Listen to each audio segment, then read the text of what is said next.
Race day nerves, pre-competition jitters, the butterflies in your stomach. Do they matter? Are they important? And the biggest question, how do I combat them? How do I harness them and use them to my advantage? That's what the best athletes in the world do. Let's talk about this. Welcome back to my classroom.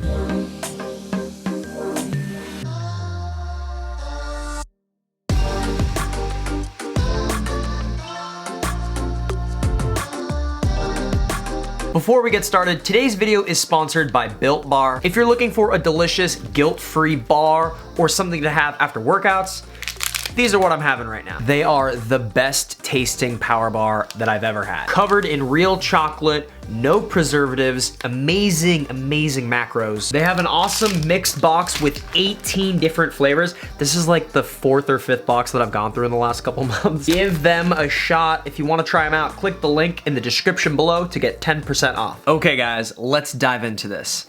One thing that I've been asked a lot lately is, Cody, how do I prevent or combat my pre-race nerves or race day competition nerves? How do I prevent them? I think because of where we're at in the world with COVID and the lockdowns and things starting to boot back up, we all, no matter where you're at in the world, went a very long extended period of time without competing. And now people are starting to have more competitions more regularly again.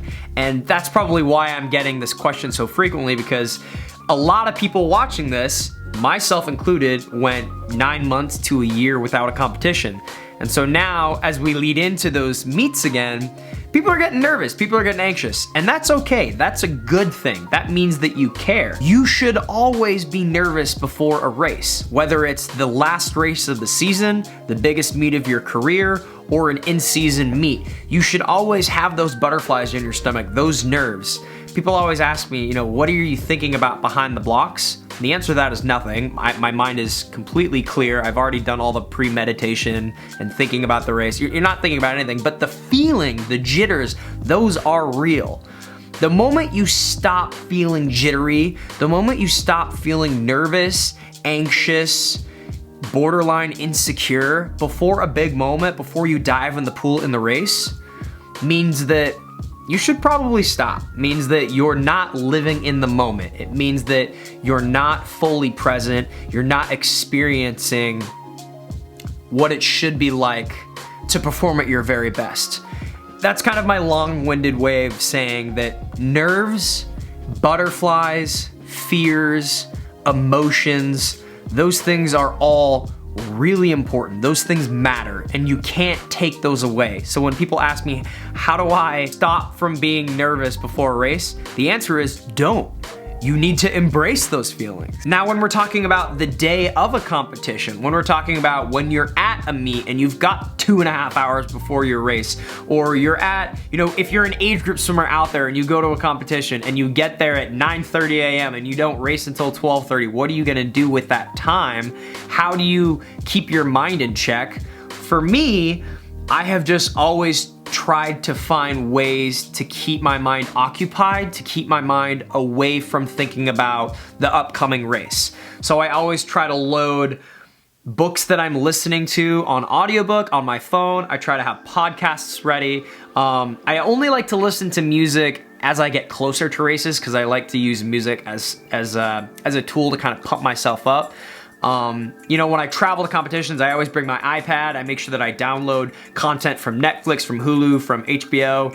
I need stuff to watch. When I was younger, going to swim meets, I'll never forget what it was like going to a club meet and basically being there all day, right? You would have 3, 4, sometimes 5 events in the span of one session, and the session would take like 5 hours long, and I'd swim one race, and then I'd have like an hour into the next race. And I think those kinds of experiences and those meets are important in developing all kinds of different skills, but I would try to do things to take my mind off of the upcoming races in between. So I would always have my little Game Boy. I remember I had my little Game Boy Advance, and there were certain games that I would only play when I was at swim meets. Like I would play The Sims on my Game Boy to just kind of mindlessly keep my mind on something so that I wasn't in fear of the looming 400 IM that was about to kick my butt at that time.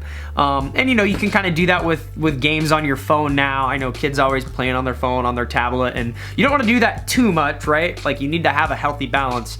But in all of my rambling, I guess the main takeaway is, for me, I need to have a bunch of different things to occupy my headspace on the day of or the weekend of certain competitions, something to distract myself. And so my main piece of advice for this video, and for people out there that are looking to find ways to kind of, you know, improve their mental state as they lead into those moments on those days, you have to find what works for you. But for me, having a variety of distractions is crucial. I mean, it's a crucial element of being at a competition. Whether it's a local meet here in town, a pro swim meet at another state, Olympic trials, or a world championships, it's all basically the same, or it should be the same. It should be the same routine. You've got prelims in the morning and finals at night, and then about 8 hours of time in between. And in that 8 hours, I and all other athletes need to find things to do to take your mind away from the meet, to take your mind away from the looming race, whatever that race is, whatever standing it is, whether the morning session was good or the morning session was bad. You have to be able to dissect the situation and then move on, and then relax, and then clear your mind, and then play a game on my phone, or watch a Netflix show for 3 hours, or whatever it is, right? That is a crucial element of your routine, and you need to know what works for you. I'm gonna end this video with this: the emotions that you experience on the day of a big race, the feelings that you get in the ready room, the build-up, the butterflies, the feelings that you get, the anxiety behind the blocks at a major competition. You'll never feel more alive than when you're fully present in those moments. Regardless of the outcome, regardless win or lose, gold medal, 8th place, whatever it is. But the build-up, the lead-up, that heightened sense of anticipation in the air, the energy, the electricity that everybody feels from the crowd to the men or the women behind the blocks, those moments are precious. Those moments are beautiful, and it's primal, and you'll never feel more alive than being fully present in those moments.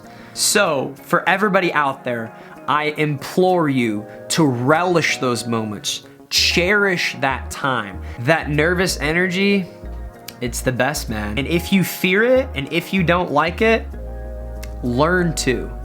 Because I promise you, one day, you'll probably miss it. That's it for me, guys. Thank you all for watching. As always, make sure you're following me online at Cody Miller on Instagram. We have merch on the merch store if you are interested. And if you want to get a video from me to you for whatever reason, I'm on Cameo. Vlogs every Wednesdays, Cody's Classroom on Fridays. And until my next video, I will see you guys later.